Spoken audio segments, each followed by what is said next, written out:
Oh, well, I'm sorry. I had to.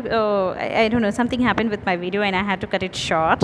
So I'm continuing from where I stopped. So we were talking about how there are adjectival and adverbial qualifiers in most of the writing, and stylistician would actually look at all of those, count those, not merely adjectives and adverbs. He would look into all the, linguistic aspects. They would look into the punctuations, where the placement of commas, semicolons, colons, all of it, and they would actually tell you exactly why you like a writing. Okay, if you like a work, why you like a work. If you don't like a certain work, why you don't like a work, don't like it. I mean, what makes it so horrible? All right, this is something that is, they back up intuitions, intuitive. Yeah, where was it? Yeah, I'm sorry, it just seemed to, yeah, they support, they support your intuitions. Another idea, another ambition of the stylistician is that they suggest new interpretations of literary works based on linguistic evidence. For example, say for instance, you have had a certain idea about a certain work. For example, you all must have read, what's that? Jane Eyre.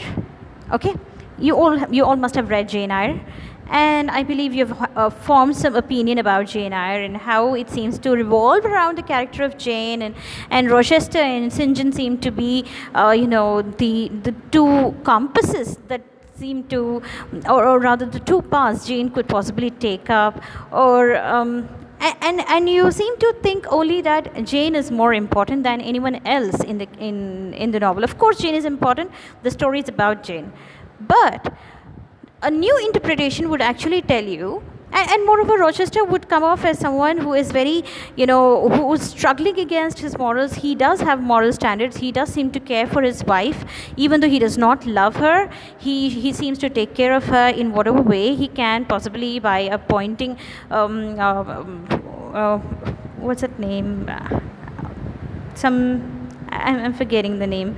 Okay, appointing someone to take care of Bertha Mason, right? So you tend to have some sympathy with sympathy for Rochester, and hardly any for Bertha Mason, because she is the lunatic and her family has trapped Rochester in this bad marriage, right? That is the idea that you come across when you read Jane Eyre. And of course, I used to like it so much that I would often go to the library and pick it up again and again to read it. And gradually, my opinion of the book changed a little by little, and it changed so much that later on I got to, come to the point, I came to the point where I started sympathizing for Bertha Mason as well.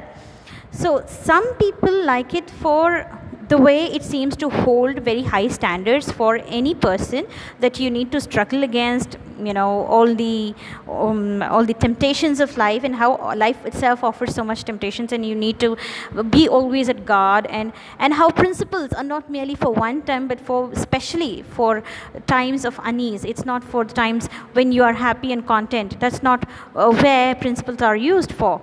It's principles as in rules, the rules you make for yourself, the values that you hold for yourself. It's not merely for times of ease, it's mainly for the times of difficulty. That's the idea that is projected in Jane Eyre, at least as far as I can see it.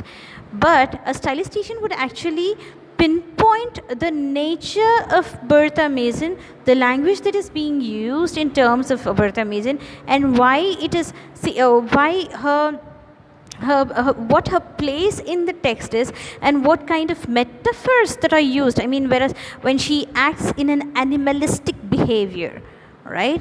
There is mention of some. I'm sorry, I keep getting colds. I'm getting.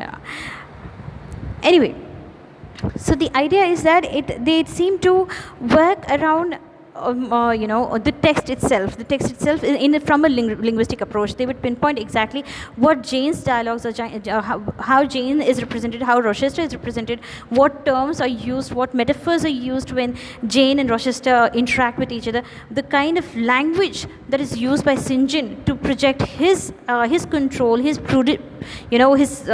prudish behavior, and how he seems to be devoid of any emotion, and what exactly pinpoints this his particular aspect of the character, you know, how his character is built around the language itself, how the language seems to build his character.